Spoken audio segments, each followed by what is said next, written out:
What's up, everybody? How's it? Okay. So, I was surfing TikTok and I ended up in this guy's live, and I've seen his lives before, and I've been in there before, and his title was Top Gifters. I'm gonna pick you quicker. Guessing if you're taken or single. Okay, and so there's a lot of guys that do that on TikTok.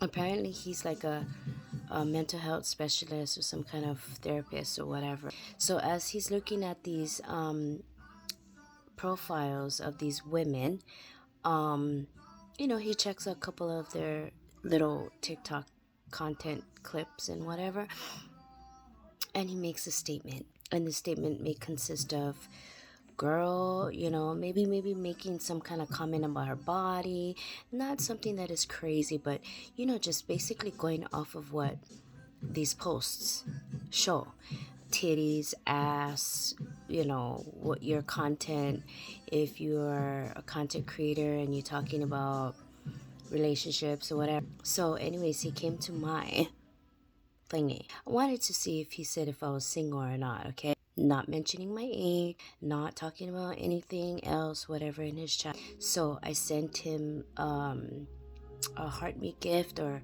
handheld heart. And so if you said that was his gift goal, so I sent him one, and then he picked it.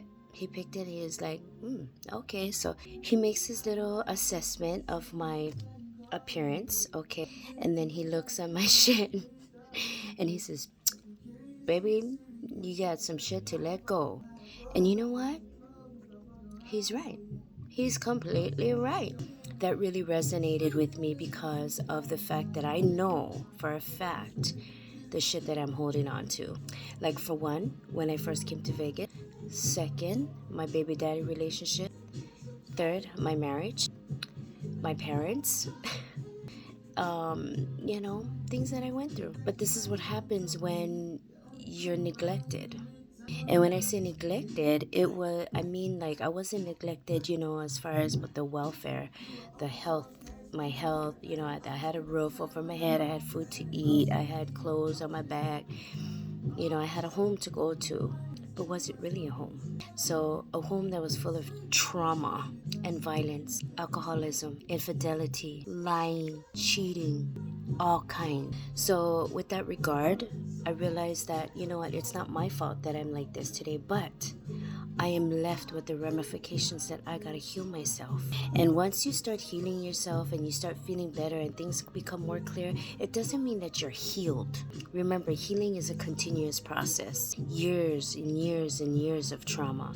Being mistreated, being molested, being neglected, being verbally and mentally and emotionally abused, getting into physical altercations with your partner or your husband, dealing with family issues that people in your family have not dealt with on their own, so they start to spill over onto you when you've already got more bullshit. And I'll tell you something, this is something that my family never really knew, because why? I was always the one that was always accepting.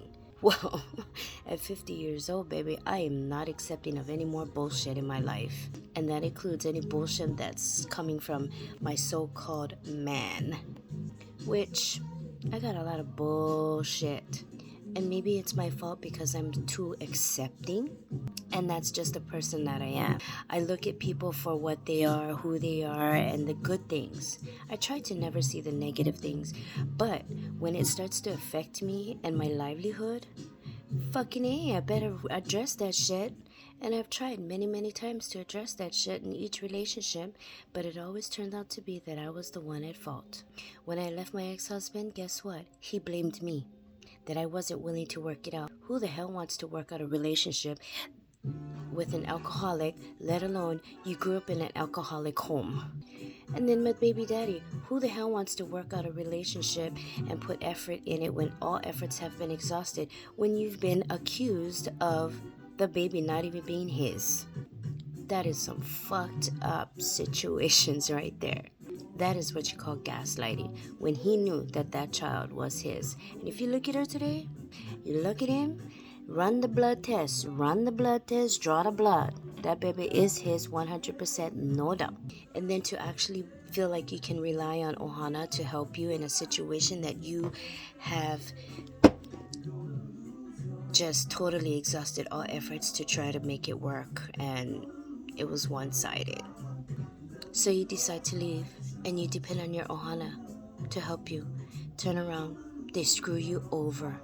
Then you meet another person, man, guy, and he pretends to love you. He pretends to care about you when all he wanted to do was just use you. I wouldn't say completely use, but in very much certain strong, most important aspects that I believe in, it was used and abused. I am going to say I'm going to give credit where credit is due, because I have definitely had a glow up since I got here in Vegas and I met him.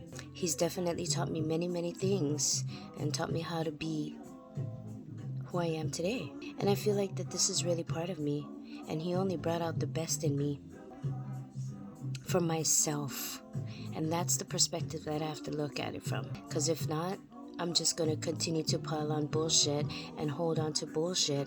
And I'm never, ever, ever, ever going to have clarification of my life. So with that said, each experience in your life is an opportunity to grow. Don't be afraid to grow. All right? Let us.